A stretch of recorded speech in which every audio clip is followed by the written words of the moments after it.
আসসালামু আলাইকুম সবাইকে। কি অবস্থা সবার? আশা করি সবাই ভালো আছেন। By the grace of almighty আলহামদুলিল্লাহ আমি অনেক ভালো আছি।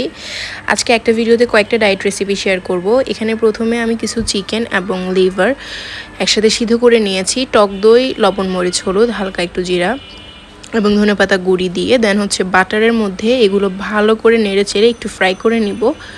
মাখানো মশলার পানিগুলো একসাথে দিয়ে দিয়েছি যাতে করে এটা ইজিলি হচ্ছে সিদ্ধ হয়ে যায়।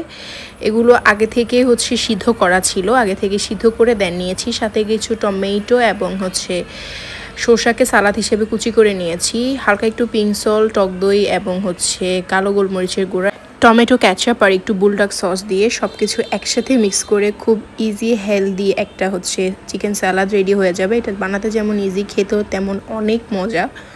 এটা হচ্ছে আমার মোস্ট ফেভারিট একটা ডায়েট রেসিপি যখন আমার কাছে একদম টাইম থাকে না, আর বিশেষ করে রাতের বেলাতে লাইট ওয়েট খাবার হিসেবে এটাই আমি খাই। এটা খেলে অনেকক্ষণ পেট ভরা থাকে, পাশাপাশি এটা দ্রুত ফ্যাট লুজ করতে আপনাকে হেল্প করবে। এখানে আমি টক দই দিয়ে দিয়েছি, কলা দিয়ে দিয়েছি এবং তিনটা কি দুটো আমি যখন যতটুকু পারি ততটুকু ইউজ করা ট্রাই করি। আজকে আমি এখানে তিনটা হচ্ছে খেজুরকে ছোটো ছোটো স্লাইস করে দিয়ে দিচ্ছি এবং উপরে বেশ কিছু চিয়া সিড দিয়ে দিয়েছি। আপনারা চাইলে চিয়া সিডটা পানিতে ভিজিয়ে পরে একসাথে দিয়ে মিক্স করে নিতে পারেন।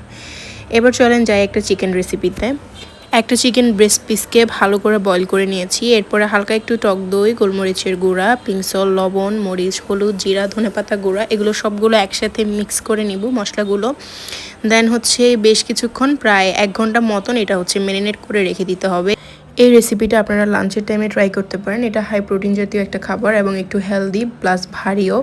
তো এই ভারী খাবারটা লাঞ্চের জন্য আমি মনে করি পারফেক্ট। তো আমি তেল হিসেবে এখানে বাটার ইউজ করছি, আপনারাও বাটারটা ইউজ করবেন। বাটারে প্রচুর পরিমাণে হচ্ছে এনার্জি পাবেন এবং যে ফ্যাটটা এটা হেলদি ফ্যাট এবং লো ক্যালোরি। তো সব কিছু হচ্ছে একটু সময় নিয়ে করতে হবে আর কি, একটু সময় লাগবে এই রেসিপিটা বানাতে। ভালো করে ফ্রাই করে নেব এপিট ওপিট। ফ্রাই করার পরে বেশ কিছু লেটুসের উপরে আমি এটা রেখে দিয়েছি। আপনারা চাইলে লেটুস পাতা অথবা চাইলে আপনারা এখানে লেটুসের বদলে যে কোনো ধরনের স্যালাড ইউজ করতে পারেন, কিউকাম্বার, টমেটো, এনিথিং। সাথে কয়েকটা স্লাইস আপেলের নিয়ে নিয়েছি। এটা হচ্ছে একটা ব্রেকফাস্টের রেসিপি।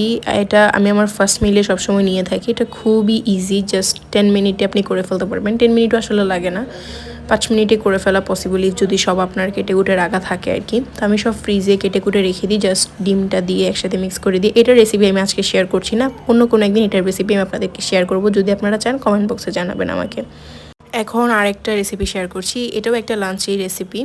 তো এখানে হচ্ছে ওই দিন আমার বাসায় বাটার শেষ হয়ে গিয়েছিলো, তো আমি সরিষার তেল ইউজ করেছি। এখন অনেকেই মনে করে তেলের মধ্যে সরিষার তেলে ক্যালোরি কম, আসলে না, প্রত্যেকটা তেলেই সেম ক্যালোরি থাকে, শুধুমাত্র বাটারটা একটু হেলদি হয়। তো এখানে তেলটাকে আমি হচ্ছে তেলের মধ্যে হালকা একটু গোলমরিচের গুঁড়ো এবং একটু ম্যাজিক মশলা দিয়ে ভালো করে তেলটাকে করে নিয়েছি। নিয়ে দেন হচ্ছে সেখানের মধ্যে সিদ্ধ করা 1 পিস মাছ দিয়ে দিয়েছি এবং এই তেলটাতে আমি পুনরায় বাকি অর্ধেক ম্যাজিক মশলা দিয়ে দিয়েছি এবং আমার আগে থেকে সিদ্ধ করে রাখা ব্রোকলি এবং কলিফ্লাওয়ারগুলো দিয়ে ভালো করে মিক্স করে নিব।